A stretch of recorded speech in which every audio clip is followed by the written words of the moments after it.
Okay, Sunderland have lost the last four. They are sitting 9 points above the drop zone. Jack, I cannot believe we've got relegation to discuss in this channel. But welcome back to the Sunderland View. We've got lots to catch up on. First of all, how are you, and how's your blood pressure? Um, yeah, it's just it's going up. The Sunderland's are going down at the minute. Really, we're on a constant spiral, and yeah, it's awful at the minute. All right, I want to talk to you this week then, obviously, about what's been going wrong in recent results, whether they need to get Sam Allardyce back for the next 8 games just to make sure that there's no threat for relegation. I want to talk about Speakman and the role that he's played in all of this, and we're also going to talk about Hema and Ballard and Russin as well. So last we spoke was a couple of weeks ago. You've been on holiday, and you were happy because you sacked Michael Beale. You were just going to play it safe for the season and just sit mid-table, and everything was just going to be fine and reset for next year. Yeah. Is there any discussion on the terraces that Sunderland need to just make sure they get the next couple of wins before they get dragged into a dogfight? Or, I mean, it's ridiculous to suggest that someone in 10th could go down. No, it's crazy to think about, but it's one of the things that it could happen. It could happen. If we just keep going the way we're going, a few fans have put it out there. We can't see where goals are coming from at the minute. We've got no real leader in our team to drag us through a rough patch at the minute. I mean, credit to Mike Dodds, but he hasn't really got the solutions at the minute. And we're just spiraling out of control. Like, we've now got Southampton coming up as well. I don't see where we're getting points from at the minute. Like, you've looked through and they've got a couple of weeks QPR who've turned into a decent away team at the moment. And you just feel like the more and more we're going to fall. I think there's way too many teams in between us. And I do think just we are better than them teams at the minute. But yeah, I can definitely see us falling down there. I can't see us finishing the top half at all. I think a 16th place finish could be on the cards, which is terrible considering where we were 10 games ago. It's unimaginable, isn't it, that Sunderland could finish in the bottom half of this table, having been in the top half and in the playoff positions and sniffing around it for much of the season. How much is that? How much is down to bad luck? And how much is that bad down to bad coaching and bad management? Jack Clarke being injured for 6 weeks is certainly obviously not going to help things, given that he's your main goal threat. But how much of it at the moment is just sheer bad coaching, bad management? A lot of it, to be fair. I mean, even with we can point out that Clarke was injured, and there was our goal threat, but he might have scored a goal, but we'd still end up losing the game a lot of the time. And recently, you look at the Birmingham game, the Huddersfield game, he was in the team both of them defeats, and there's only so much a man can do. It's worse somehow without him, because we've got literally nothing going forward against Norwich on Saturday. Wow, it was so poor in the final third.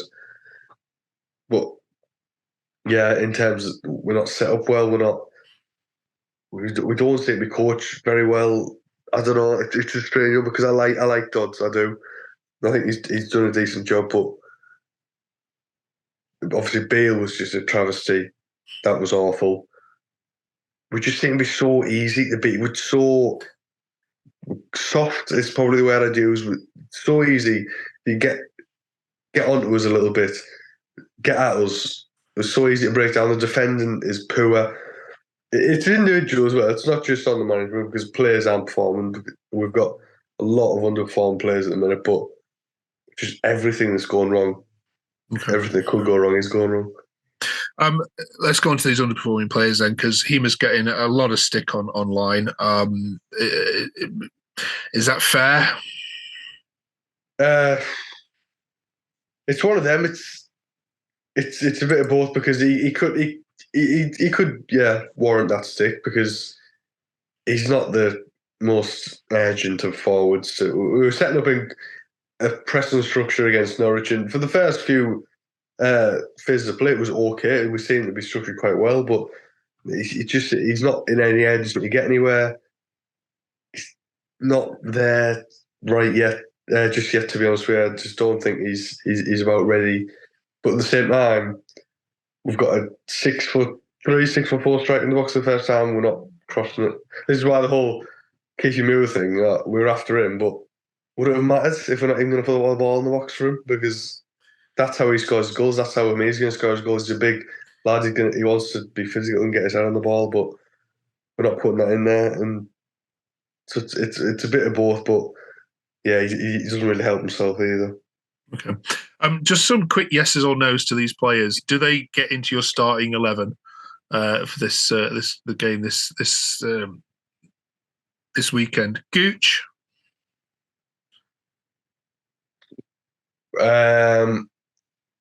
Yeah. Right. Barely right. Yeah. No. Ballard. Yeah, 100%. Russin. Yeah. Okay. There's the reason I asked that is lots of people chatting about who should be dropped, who should start. There seems to be a very split Sunderland fan base at the moment as to who's to blame for this. However, there is one name coming up a lot, which is that of Mr. Speakman. Investment in January for many clubs wasn't huge, but for Sunderland, of course, it wasn't anywhere near what the fans were expecting. How long do you think it'll be before we start seeing banners against Speakman, or are we already there? I mean, yeah, there have been a couple. There've been a couple of protests about, especially about the derby and whatnot, but particularly on the recruitment side of things, I think it's a weird one because he has done well for us because you name these players that I'm saying like Ballard, the Clark, Roberts, Hume, Equo's performed well at points, Elise. All of these were signed by Speakman and have all been very good signings. Ahmad, all very good signings. But you've got it's less of the side of these players aren't necessarily bad signings who we've signed who aren't performing. They're just not there yet. So it feels like we signed them to go straight in the team, and they aren't ready for that. We needed to sign a bit of an experience. We desperately needed an experienced striker in January, and we didn't get it. We missed out big time. We need experience on the pitch. I don't feel like he's addressing them problems as such. I'm a fan of Christian Speakman. I do like what he's done for us. I think we're in a much better position than where we're in, and we are still going to go one way. I think we're having a bit of a bad season, but it happens. The likes of Brentford had bad seasons just before they went up. He just needs to adjust the model a bit, tweak it. Don't throw it all underwater because it does work, and it will work. Hopefully you'll see inevitably when we sell Clark in a sort of 25, 30 million, that has to be reinvested. And this one is judgment time this coming summer. Okay. All right. Thanks for that. Let's bring in our Southampton fan Joe then, and let's chat about the game this weekend, which you'll be travelling down to. So credit to you and the thousands of Mackems that'll be making the long trip down to St Mary's. Good evening, Joe. How are you? Good evening. Very well, thank you. Yeah, the last time you and Jack were in the same stadium, it was Jack who was the one that was laughing. You're probably thinking it's going to be more likely you with the smile on your face come the end of Saturday, yeah? I'm hoping so, but I'm not taking anything for granted because I said the same thing about the reverse fixture and we got turned over. Yeah, no one saw 5-0 coming, do they? Joe, what sort of shape are Southampton in heading for the Sunderland fans which are heading down there? How should they beat you? If you turn up and you press us within an inch of our lives, then we'll fold. We cannot deal with the high press from teams. Hull did it against us and were superb. They were immense. So I do think we're in a better shape. I think I would like to say we're more solid at the back, but we've shipped 13 goals in the last 5 games, so that's not really true. But we're in decent shape. I think we've got harder to beat. I'll say that. Okay. Jack, I mean, you must be crazy. First off, in your current form, and it's a true test of any fan to go down all that way. But give us a score prediction for this game against Southampton, given what you've watched over the last couple of weeks. Yeah, as obviously we alluded to the 5-0. And no one was confident going into that one, but I think people are even less confident going into this one somehow.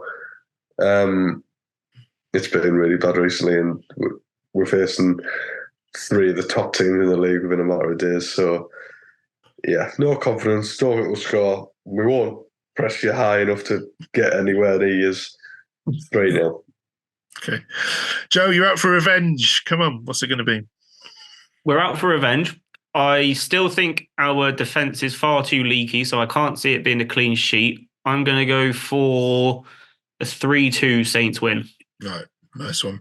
Thank you both. Jack, before you go, the hardest question of all, the February player of the